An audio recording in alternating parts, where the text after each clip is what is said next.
स्थान आणि प्रसाद. बघा, परमेश्वरांनी 4 साधनं आपल्याला सांगितलेले: स्थान, प्रसाद, वासनिक आणि भिक्षुक. 4. त्यातले 2 जड, 2 चेतन. जड म्हणजे कोणते? स्थान आणि प्रसाद जड आहे, ते एका ठिकाणी राहतात. आणि चेतन म्हणजे वासनिक, म्हणजे ज्याला परमेश्वर प्राप्तीची वासना आहे, जो अनुसरणारा आहे, ज्याला धर्मकाळाला समजला आणि तो प्राप्त करण्यासाठी प्रयत्न करतोय, तो वासनिक. तुम्ही वासनिक नाही, तुम्ही फक्त नामधारक आहे. फक्त नामं घेतली आणि चालले पाठे टाकायचे काम. आणि ज्या बाईनी ताईनी संकल्प सोडला ना, त्या वासनिक दशेत मोडतात. ही स्टेप असते. पहिले दर्शनीय, मग वेदवंत, आहे की नाही, मग बोधवंत, मग वासनिक, म्हणजे 4थी 5वी स्टेप आहे वासनिक दशेची. नंतर दीक्षित. दीक्षित अवस्था म्हणजे परमेश्वर प्राप्तीची ठिकाण नाही, कॉलेजला त्यांनी ॲडमिशन घेतलं, दीक्षित. त्याच्यानंतर अनुसरण. आता आम्ही अनुसरलेलो नाही, पण आपण म्हणतो अनुसरलेली, पण ही दीक्षित अवस्था आहे. ही प्रॅक्टिसचा एक भाग आहे. त्याच्यामुळं वासनिक नंतर भिक्षुक तयार होत असतं. ही 4 साधनं आहे. स्थानाच्या ठिकाणी दया, मया, कृपा, करुणा या सर्व शक्ती असतात, परंतु माया ही मुख्य, अनुषंगिक कृपा. प्रसादाच्या ठिकाणी कृपा मुख्य, माया ही अनुषंगिक असते. तुमचा नेमका प्रश्न काय होता? उपार दाखवायचा नाही असं कोणी सांगितलं तुम्हाला? उपार तर दाखवतात तुम्ही. हां हां, कोणीतरी तुम्हाला सांगितलं उपार दाखवायची गरज नाही असं? हां हां हां, बरं बरं, ठीक आहे, ठीक, काय हरकत नाही. बघा, असं असं ते पुस्तकामध्ये वाचलं तुम्ही. बरं बरं, हां हां, तो काय विषय नाही. बघा, उपार दाखवणं ही एक भावक्रिया आहे. देव खातो का? भावक्रिया आहे. जसं आपण लहान मुलाला बघा, श्रीकृष्ण गोकुळाष्टमी आली का श्रीकृष्ण महाराजांसारखं त्याला सजवतो की नाही? त्याला ते टोप लावतो, त्याच्या बासरी देतो, मग फोटो सेशन करतो. एक भावक्रिया आहे. उपार दाखवणं, स्नान घालणं किंवा सेवा पण करतात काही लोक. या भावक्रिया ह्या जीवमतीच्या असतात. एखादा अज्ञानी जीव आहे, नवीनच उपदेशी झालेला आहे, त्याला कोणत्या प्रकारचं नॉलेज नाही, मग त्याला धर्माची आवड निर्माण व्हावी, मग त्या दाखव उपार. बरं, उपार दाखवण्याचा उद्देश काय आहे? की देवा, हे अन्न राजस तामस आहे, ते सात्विक बनव. तुझ्या कृपादृष्टीनं सात्विक बनवलं, ते मी सात्विक अन्न खाल्लं तर माझ्यामध्ये सात्विकता येईल. मग त्या निमित्ताने आपण लीळांची आठवण करतो. बायसांचा पाणी भात गोड केला, सुदाम्याचे पोहे गोड केले देवा, धानाईसाचा आंबा गोड केला. ज्या ज्या साधकांचे, ज्या ज्या भक्तांचे देवानी जे जे उपार स्वीकारले, त्या लीळांचं आठवण करून आपण परमेश्वराकडे प्रार्थना करतो का माझी तर तेवढी योग्यता नाही आहे, पात्रता नाही आहे, परंतु तुम्हीच दिलेलं हे तुम्ही स्वीकारावं ही विनंती. याच्यासाठी उपार असतो. ही भावक्रिया आहे. दाखवायचं न दाखवायचं ह्या वेगवेगळ्या वासना असू शकतात, आलं का लक्षात? परंतु त्याचं प्रमाण मी देतो. प्रमाणात बोलायचं, आपण हवेत गोळीबार नाही करायचा. ज्या वेळेस देव उत्तरा पंथाला गेले, साधक भिक्षा मागून यायचे. आपला नित्यविधी काय आहे? आटन विजन भिक्षा भोजन, आहे की नाही? तर ते भिक्षेला जाऊन आल्यानंतर आपल्या गुरुला ते झोळी दृष्टीपूत करतात. आजही तुम्ही पाहिलं असेल की त्या झोळी दृष्टीपूत करण्याचा उद्देश वेगळा आहे. त्या गुरूंना दाखवायचं आहे किंवा त्या गुरूंना पाहायचं आहे का तुम्हाला जेवढं पाहिजे तेवढी भिक्षा आली का नाही आली आहे. जर यदाकथित येत नसेल तर मग काही म्हातारदाम म्हणायचे त्याला. म्हणजे काय? आडी अडचणीला थोडासा आपले जे गुरु आहे ते पैसे जपून ठेवायचे, जेणेकरून दुष्काळ पडेल, आडी अडचणी येईल, एखाद्या गावात गेल्यानंतर लोक अनुकूल राहणार नाही, भिक्षा मिळणार नाही, त्यावेळेस मग ते उपयोगी लावायचं. त्याला म्हातारदाम म्हणायचे. आता तुम्ही हा शब्द ऐकलेला असेल, या चरित्रामध्ये स्मृतिस्थळामध्ये हे उल्लेख आलेले आहेत. तो उद्देश असायचा. त्याला दृष्टीपूत करणं म्हणजे ते सात्विक होणं असा विषय नाही. परत त्या साधकाची एक भावना असते की आपण देवाला दाखवायचं. मग ते साधकांनी आचार्यांना विचारलं की मला आता दाखवायचा आहे उपार, कुठं दाखवू? देव तर सर्व व्यापक आहे, म्हणजे सगळीकडेच आहे म्हटल्यानंतर कुठे मी दाखवू शकतो की नाही? पण म्हटलं कुठे दाखवाय, जर प्रथा पडली तर त्याला एक सिस्टम राहणार नाही. मग जा तुम्ही देवपूजेच्या समोर देवाला उपार दाखवा. आणि ती प्रथा पडत पडत परंपरा झाली. ऑलरेडी देवपूजेच्या समोरच जाऊन उपार दाखवायचा असतो असंही काही नाही. तुम्ही जिथं बसले तिथं प्रार्थना करू शकता, देवा श्री चक्रधरा या अन्न राजस तामस हे सात्विक बनवा. एखादी लीळा आठवा, प्रार्थना करा, तू दिलेल्या भिक्षातून तुलाच अर्पण, त्याचा स्वीकार करा आणि आपण खायचं असतं. परंतु मग त्याला सिस्टम राहत नाही.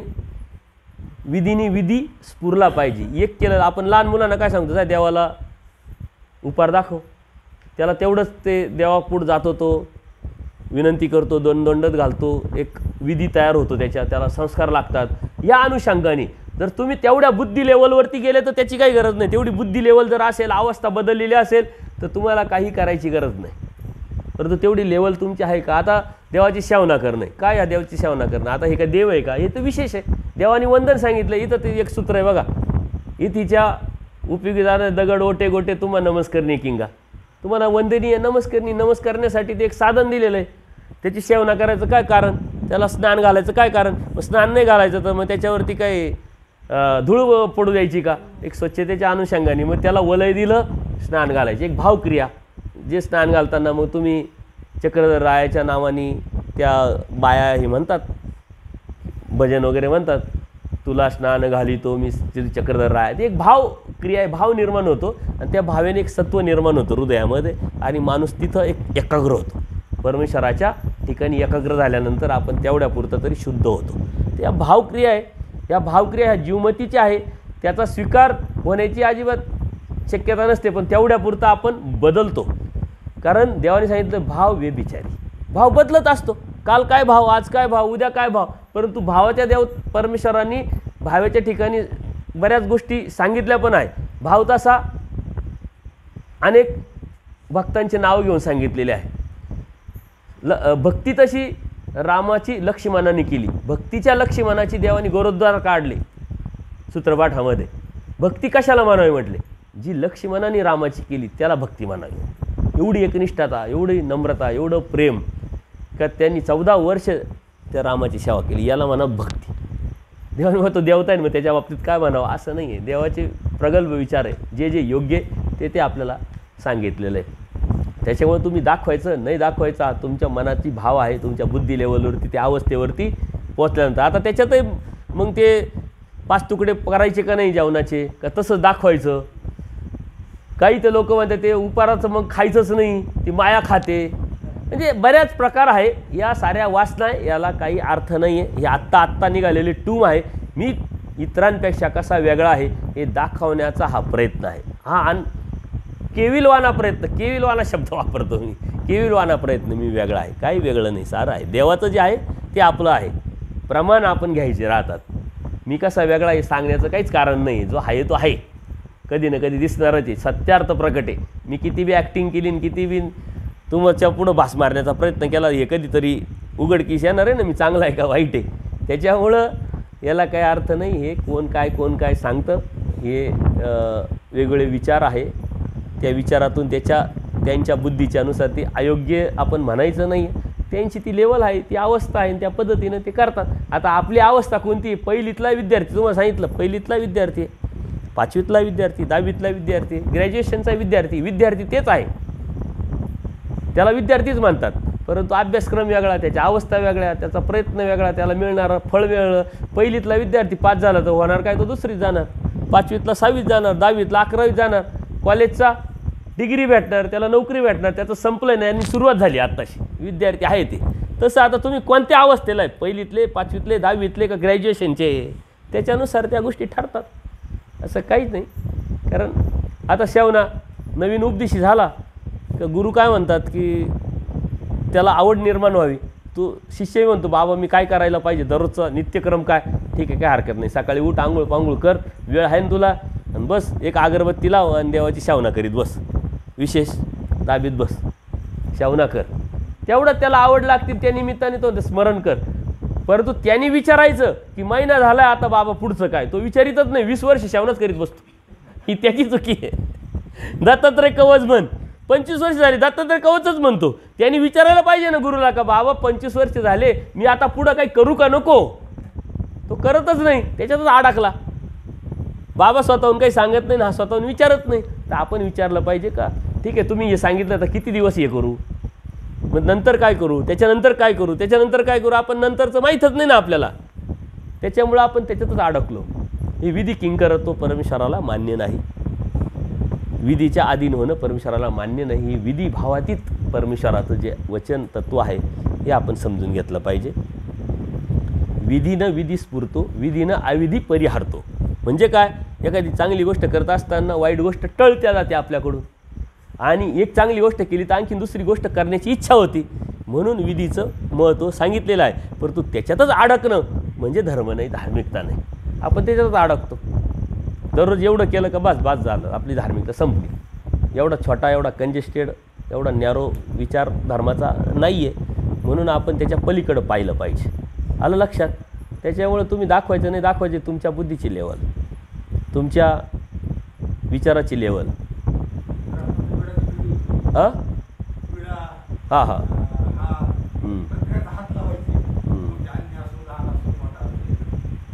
बघा, ते एक भावनाच आहे. पण विडा जो आहे, लीळा चरित्रामध्ये विड्याचा उल्लेख कशात आला आहे? पानविडा. असा विडा नव्हता त्यावेळेस, पानविडा. बघे, पूर्वी तुम्हाला माहीत असेल, जेवण झाल्यानंतर पानचा विडा द्यायचे. ती एक हे होती, परंपरा होती. त्या विड्याचा उल्लेख परमेश्वराकडे आलेला आहे. नंतरच्या काळामध्ये ज्यावेळेस स्थान निर्माण झाले, स्थानवंदनासाठी लोक जायला लागले, तिथं स्थान संवर्धनासाठी कोणीतरी असायला पाहिजे की नाही, पुजारी वर्ग वगैरे राहायला लागला. मग आता त्याला काही उत्पन्न पाहिजे, 2 रुपयाचं उत्पन्न नसेल तर तो तिथं थांबेल का, संवर्धन करील का? मग त्या उत्पन्नाच्या उद्देशाने याला 4 पैसे भेटावेत म्हणून विडा ठेवण्याची प्रथा आली. मग विडा ठेवायचा तर काय, एक नारळ म्हणजे एक आपल्या धर्मामध्ये, हिंदू धर्मामध्ये नारळाला शुभ, सुपारी आणि नारळ हे शुभ फळ मानलं गेलेलं आहे की नाही, म्हणून नारळ. मग त्याच्यावरती 5 लवंग, वेलची, खारीक, खोबरं जे बी आहे ते हे आपले 5 इंद्रिय. पैसा 5, 10 रुपये, 20 रुपये, 50 रुपये हे आपले जीवनातला अर्थ. आणि 2 पानं आहे आपले, 2 हात, म्हणजे सर्व अंगाने देवा मी तुला शरण आलेलो आहे. परंतु विड्या ह्या उद्देशाने जरी सुरू झाला तर विड्याशिवाय आता धर्मच नाही अशी मानसिकता आपली तयार झाली. आणि एक कर्मराटीचा सिद्धांत आपल्या दैवराटीत आणला गेला. कर्मराटीचा सिद्धांत काय, की राजाला आणि गुरुला किंवा देवाला भेटताना रिकाम्या हाताने भेटू नये. हा दैवराटीचा सिद्धांत नाही, हा कर्मराटीचा सिद्धांत आहे. परंतु व्यावसायिक दृष्टिकोनातून तो इकडं आणण्यात गेला, तुमच्या डोक्यात ठेवण्यात गेला. गुरुला भेटायचं रिकाम्या हाताने नाही, देवाला भेटायचं रिकाम्या हाताने नाही. रिकाम्या हाताने नाही म्हणजे पैशानेच भेटायचं. आलं का लक्षात? तर त्याचा आता अतिरेक झाला. विडा हा फक्त दृष्टपर उद्देशानेच व्हायचा असतो. तुम्हाला मुलं पाहिजे, घरात ही शांतता पाहिजे, विहिरीला पाणी पाहिजे, आणखीन काय काय पाहिजे. दृष्टपर जर मागायचं असेल तर विडा. जर देवाने सांगितलं पत्रम पुष्पम फलम तोयम, पान फुल वा तरी मी स्वीकारील, अंतर्मनाती त्यासाठी हेच पाहिजे तेच पाहिजे असं काही नाही आहे. तर दृष्टपर आता हे नारळ तुम्हाला सांगितले मी बांधलेले, ते कशासाठी बांधलेले? काहीतरी मिळण्यासाठी ना, मिळवण्यासाठी. तसंच विडासुद्धा दृष्टपर, अदृष्ट फक्त देव पाहिजे याच्यासाठी विड्याची गरजच नाही. देव म्हणतात 1 जन्म मला द्या. देवाने सांगितलं वेगळं ना आपण देतो देवाला वेगळंच, देवाने मागितलं वेगळंच ना आपण देतो वेगळंच. तर विडा हा दृष्टपर मागणीसाठी, दृष्टपर भक्तीसाठी असतो. दृष्टपर भक्ती ही परमेश्वराची भक्ती नाही, ती देवतेची भक्ती आहे. त्याच्यासाठी देवता एक सिस्टम आहे आणि मागणी तसा पुरवठा त्याचं चालू राहतं. तुम्ही नुसते स्थानावर गेले, डोकं टेकवले चालले तर माया संबंध येतो आणि त्या देवतेलाच तो पोचतो. ती लीळा आठवून परमेश्वराचं तिथं चिंतन करून, आठवण करून जर आपण तो स्थानवंदन केलं तर परमेश्वरापर्यंत ते पोचतं. दृष्टपर केलं तर ते मायेपर्यंत म्हणजे देवतेपर्यंतच जातं. म्हणून विडा हा विषय. तर साधू संतांची पूजा हा पण विषय कशासाठी आला? याच उद्देशाने, की चला यांना पूजा केली, अडी अडचणीला प्रवास, दवाखाना हे बी त्या अनुषंगाने. परंतु आता त्याचा अतिरेक झाला, आमच्याकडं खूप झालं आणि त्यामुळं द्रव्य असते ते माझ्या देवाने सांगितलेलंच आहे, ते खूप झालं आहे. पण तुम्हाला माहीत नाही, तुमच्या डोक्यात 850 वर्षापासून घातलं आहे ना, ते निघायलाच तयार नाही. आम्हाला कसं काय घडलं बाबा, काहीतरी घ्यायलाच पाहिजे. बळच देणार आहे, मला हा दररोजचा अनुभव आहे. बळच तर गंध, अक्षता, संकल्प ह्या साऱ्या ज्या गोष्टी ह्या नंतरच्या काळात का आल्या, का तुम्हाला ते संस्कार लागावेत, त्या संस्कारातून तो विधी तुम्ही करावा.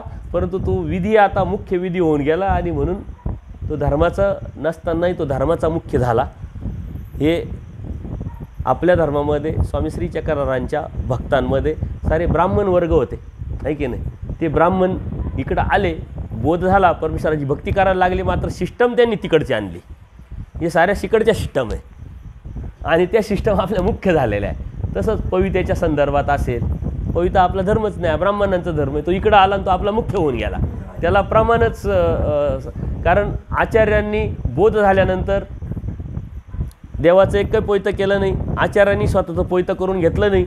नंतरच्या काळात त्याला बूस्ट देण्यात आला आणि तो मुख्य विधी होऊन गेला. बघा, बीडला कोणी केलं, लीळा आठवा ना, नुसतं बीडला केलं एवढंच म्हणायचं आणि पळायचं. बघा, पविते हे दादोसांनी देवाचं केलं. दादोस बोधवंत नव्हते, अनुसरले नव्हते, ते विद्यावंत होते, ब्राह्मण होते. त्यांनी देवाचं केलं. त्यांनी बाईसांचं केलं. बाईसांचं का केलं तर मी यांचं केलं तर हे माझं करतील ह्या उद्देशाने केलं. मग आता आचार्यांनी पाहिलं, कारण आचार्यांना तोपर्यंत बोध नाही, या बोधाच्या अगोदरच्या विषय आहे. आचार्यांनी पाहिलं आपले गुरु दादोस यांनी देवाचं केलं आहे, मग आपणही आपल्या गुरूंचं केलं पाहिजे, देवाचंही केलं पाहिजे. म्हणून ते करायला गेले. तर दादोसांनी म्हणे मी तुझा गुरु आहे, तू माझं करायचं. स्वतःच करून घेतलं आणि तोच कपडा देवाला वाहिला. 3च लीळा येतात. नंतरच्या काळामध्ये आचार्यांना बोध होतो. बोधानंतर त्यांनी देवाचं एक तर पोयतं केलं नाही. 8 वेळा झाल्या, दीपावली झाल्या, तसे 8 पोयते पाहिजे की नाही झाले. बरं, स्मृतीस्थळामध्ये आचार्यांचं पोयतं होण्याचा उल्लेख असायला पाहिजे, नाही झाला, कारण तो आपला विधीच नव्हता. हे नंतरच्या काळामध्ये या साऱ्या गोष्टी आल्या. बऱ्याच गोष्टी आहे का ज्याला प्रमाण नाही आहे, परंतु तुम्ही अज्ञान असल्यामुळे तुमच्या डोक्यावरती ते लादल्या गेलं आणि तोच धर्म निर्माण झाला. याच्या पाठीमागचे कारण फक्त उत्पन्नाचा स्रोत, बाकी दुसरा काही उद्देश नाही. पंचावतार उपार आपला सिद्धांत नाही, आपलं प्रथा नाही, उपार आहे. आलं का लक्षात? ते बी प्रीतीचा. सर्वांनी एक कार्यक्रम व्हावा, एक उत्सव असावा, एकत्र यावे. पण पंचावतार उपार ही पंजाबातून आलेली टूम आहे. तिकडं ते लोक 56 भोग वगैरे देवतेला दाखवायचे. तेच नंतर बोधवंत झाले, उपदेशी झाले आणि मग तो 56 भोगाचा जो प्रकार आहे तो त्यांनी पंचावताराच्या नावाने इकडं घुसावला. आणि मग करा पंचावतार. बाया 50-50 भाज्या करतात आणि साऱ्या उरल्या का गटारात फेकून देतात. हैराण होतात त्या स्वयंपाक करता. देवाला आर्तता, प्रार्थना, वासना पाहिजे. बाकी देवाला काही अपेक्षा नाही. तुमच्या भाज्यांची अपेक्षा नाही, तुमच्या पैशाची अपेक्षा नाही. गदो नाईकांनी तर देवाला स्पष्ट विचारलं, माझ्याकडे खूप सोनं नाणे, हिरे माणिक मोती आहे, देवात मला होईल का यांनी? ते म्हटले असं द्रव्यसंपत्तीनं देव होत नसतो म्हटले. आणि आपण त्यातच अडकलो. आम्हाला घडवावं, घडवायचं काय फक्त पैशातून आणि पदार्थातून, असं होत नसतं.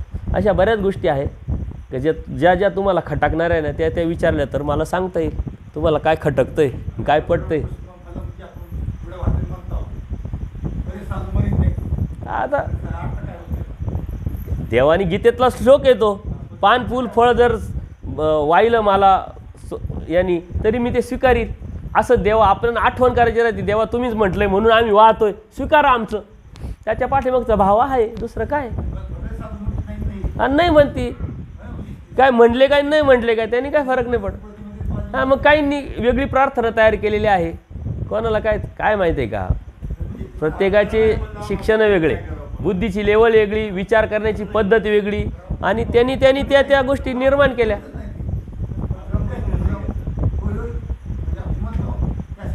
म्हटल्याने काय फरक पडतो, नाही म्हटल्याने काय फरक पडतो. तेच ना, मग अर्थ म्हणजे हेच की देवाला आपण विनंती करतो आणि आठवण करून देतोय. आपण आता लीळा आठवतो म्हणजे काय करतो की त्या देवाला आठवण करून देतोय का, देवा तुम्ही असं अशा ठिकाणी अशा भक्ताची असा उपार स्वीकारलाय, तसा माझा बी स्वीकारा.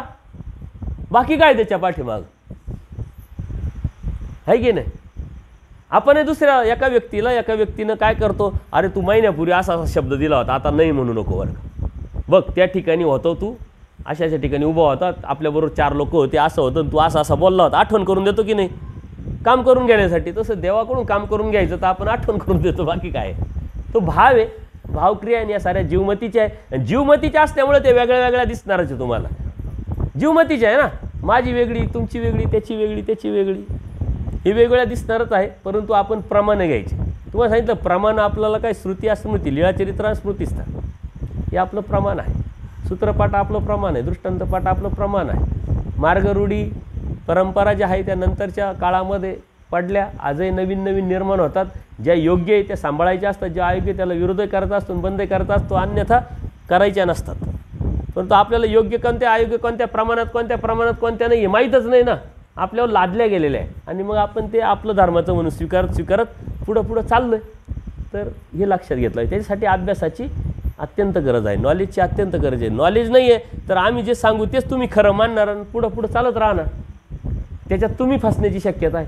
आणि आम्हाला तर ते ज्ञान नसतं तर हे बघा, मग मी काय सांगतोय, ज्ञान नसतं तर ज्ञान करून मिळून घेण्याची जबाबदारी कोणाची? तुमचीच आहे ना. प्रमाणे विचारायची गरज तुमचीच आहे ना. तुम्ही विचारलंच नाही तर आम्ही कसं काय सांगू? आणि आमचा भाव जर खुंटला आहे काय हां मग असते तर मग काय आता? अहो तुम्हाला तेच सांगतोय ना मी, असते म्हणजे काय करायचे नाही म्हणते मी, काय करायची नाही म्हणतोय, करायची असं म्हणतोय का? तुम्हाला सांगतोय त्याच्या पाठीमागचा उद्देश. एखादा नवीन उपदेशी बाबांनी लावलं कामाला, पण त्यांनी विचारायला पाहिजे ना का किती दिवस मी काम करू हे? हा तुमचा प्रॉब्लेम आहे. 25 वर्ष तुम्ही तेच करू राहिले म्हणलं काही धर्म तो आहे का? मग पहिलीत गेल्यानंतर त्या विद्यार्थ्यांनी विचारायला पाहिजे ना, मला दुसरीत जायचंय म्हणून मी पहिलीत गेलोय. तर पहिलीत गेले फक्त शाळेत गेलोय, फक्त शाळेतच बसायचं काय? मग प्रत्येक स्थानावर गेला नंबर लावलेलं राहतं त्या बायांनी, स्थानाचे वंदन करायचं. त्यांनी काय होतं, फ्रेश होतं, तुमचे पॉईंट दाबले जातात.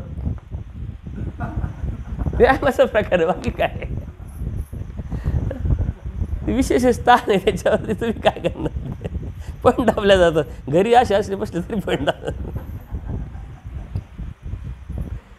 हा तुमचा प्रॉब्लेम आहे, आमचा प्रॉब्लेम नाही. आम्ही तर तुमच्यावर लादलेलंच आहे. आणि बघा व्यक्ती तेवढ्या प्रवृत्ती असतात, हाताचे गड 5 सारखे असतात का? साधू संतांमध्ये बी जीवमती आहे. मी बी जीवच आहे, तुम्ही जीवच आहे. त्याच्यामुळे जे तुमचं ते आमचं. फक्त आपली भावना, आपली ज्ञानावरती अवस्था बदलते, त्याच्यानुसार चालायचं असतं. अजून काही नाही कोणाचं दुसरं. क्लिअर झालं का तुमचा प्रश्न? क्लिअर झाला का? बाकी नाही ना काही? हां बोल ना.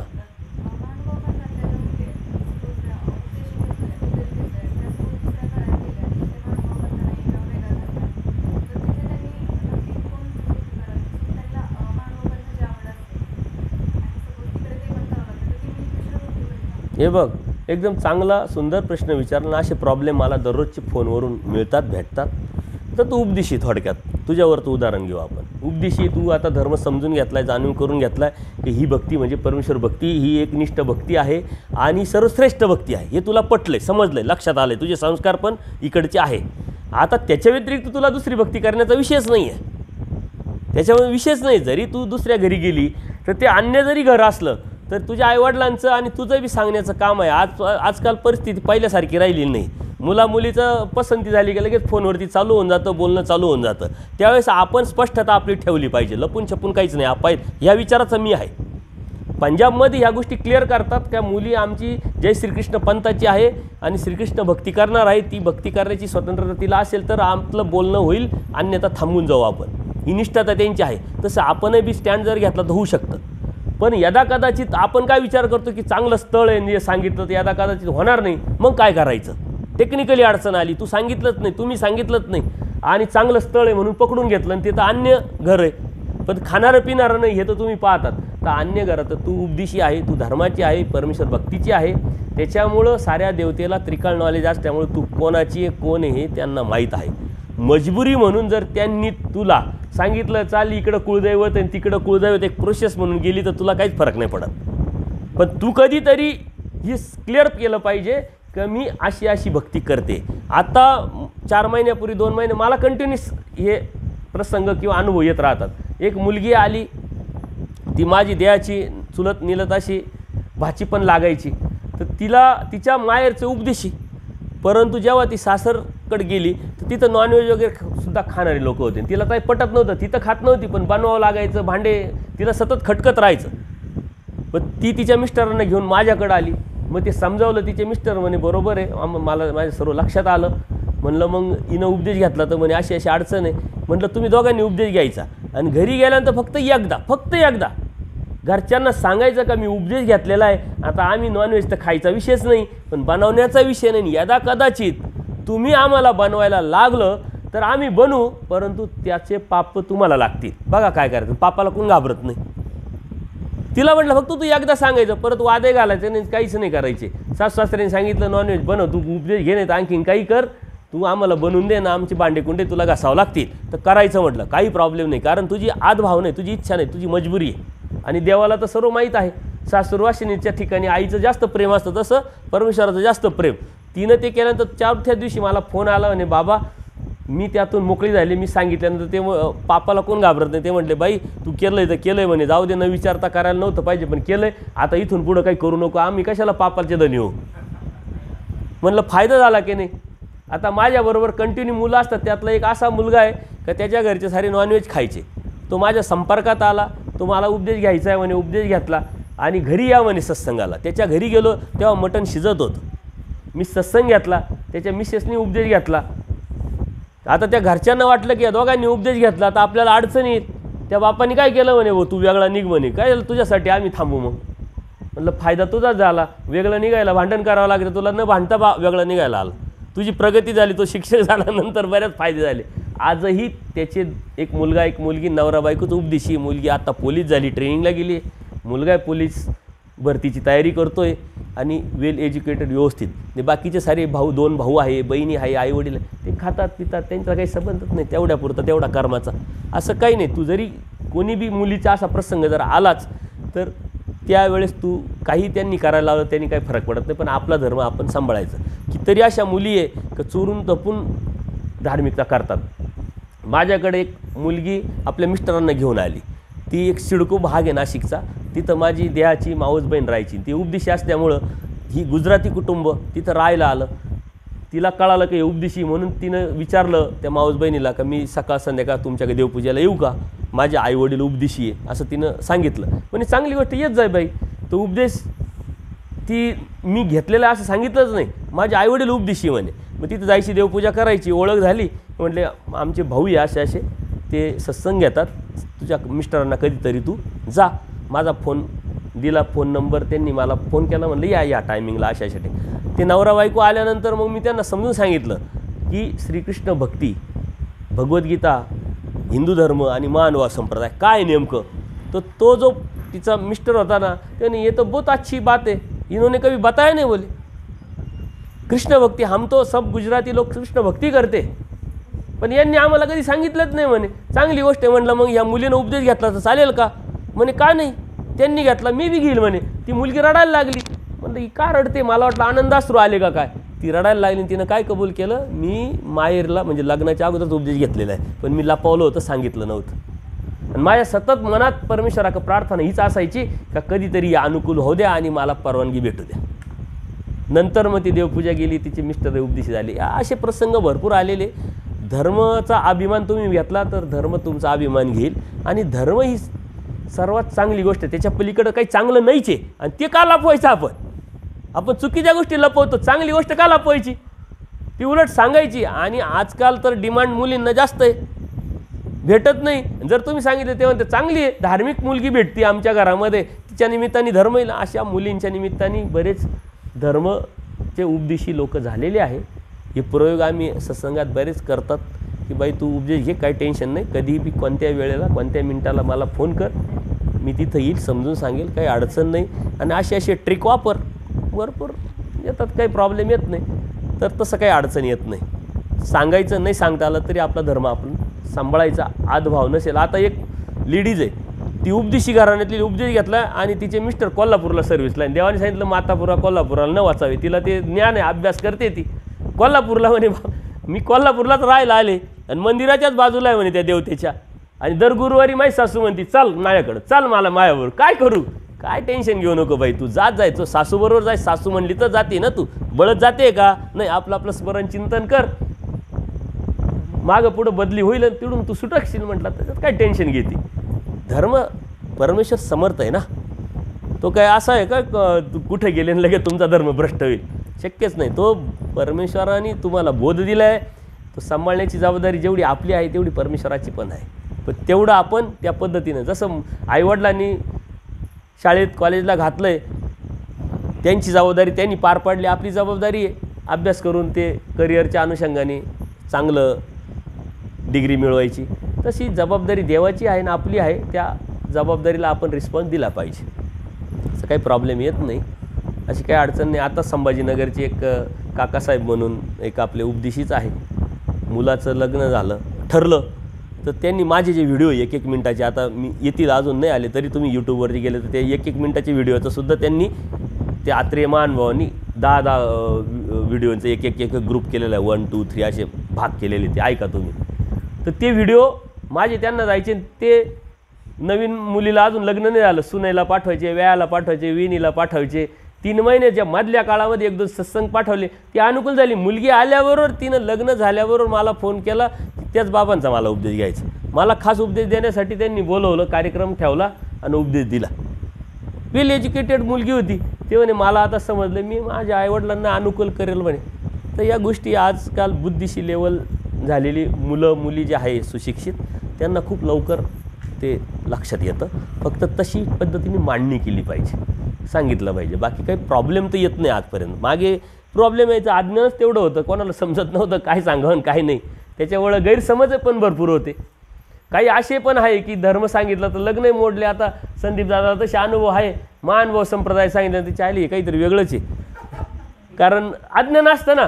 ते काय करत नाही म्हटले, ड्युट्या करत नाही, खंडेरावला जात नाही, कुळदैवत नाही. आता माझं एक पुस्तक आहे, भक्ती मार्ग समज गैरसमज, तो अन्य लोकांना समोर ठेवूनच लिखाण केलेलं आहे. ते तुम्ही वाचा, तुमच्याकडे एवढं भांडवल येईल का अन्य लोकांना प्रत्येक गोष्टीचं उत्तर तुम्ही प्रमाणबद्ध द्या. मी अन्य लोकांना समोर ठेवून पुस्तक लिहिलेलं आहे. नवीन उपदेशी त्याला समोर ठेवून लिहिलेलं आहे. थोडासा बुद्धी लेवलवर माणूस गेलेला आहे, धर्म एक चिंतन, त्यावरती पुस्तक लिहिलेलं आहे. आणि आजच्या काळामध्ये परमेश्वराच्या काळातले साधक जसे आहेत तसे पण आहे, त्यावरती बी एक रिअल स्टोरी म्हणून नागाईसावरती पुस्तक लिहिलेलं आहे. ते पण पुस्तक आहे आपलं, ते उद्या मी तुम्हाला माहिती देईन आणि तुम्ही घ्या. तसं काही नाही आहे, काही प्रॉब्लेम नाही. तुला जीवनात धर्म उपयोगी ठरणारे, निरुपयोगी कधीच आणि कोणत्याच रस्त्यावर तुला ठरणार नाही. एक कॉन्फिडन्सनी मी तुला सांगतो, काहीच अडचण नाही येणार. तेवढ्याच कॉन्फिडन्सनी तू सांगायचं, पण समजून घे, जाणून. एकदा नॉलेज आलं ना, अशाही काही मुली मला भेटल्या, लग्न झाल्यानंतर त्यांनी सांगितलं की उपदेश घ्या, तर ते नवऱ्याने किंवा सासऱ्याने धर्म सोडू म्हणे, आम्ही तुम्हाला सोडू म्हणे, देवाला नाही सोडणार, अशाही मुली सांगितलं. आणि एवढी निष्ठता आणि एवढा निग्रह पाहिल्यानंतर ते कुटुंब उपदेशी झालेलं आहे. त्या मुलीला कळालं ना धर्म काय, तत्त्वज्ञान काय. हे तर काल नव्हते, आज होय, उद्या आणखीन कोणीतरी राहणार आहे. प्रत्येक वेळेस नवीन जन्म, नवीन कुटुंब भेटत राहतं, याचं काय घेऊन बसले. परमेश्वर म्हणता हा मृत्यूपती, मी तर नित्यपती आहे. आणि नित्यपती मला भेटलाय, ती म्हटले मी तुम्हाला सोडेल, परंतु मी देवाला नाही सोडणार. तुम्हाला देव ॲक्सेप्ट करायचं तर करा, अन्यथा मी लगेच चालले माहेरी. ते उपदेशी झालेले कुटुंब आहे. तुमची निग्रह किती आहे त्याच्यावरती. आणि निग्रह कशावर असतो? नॉलेजवरती असतो, ज्ञानावरती असतो. तुला कॉन्फिडन्स कशाने वाढेल? नॉलेजने वाढेल. त्याच्यामुळे हा गोष्टी ज्ञानाचा भाग आहे. धर्म हा ज्ञानाचा भाग आहे, अज्ञानाचा भाग नाही. त्याच्यामुळे काही प्रॉब्लेम येत नाही. थांबू आपण आता. सर्वज्ञ श्री चक्रधर स्वामी.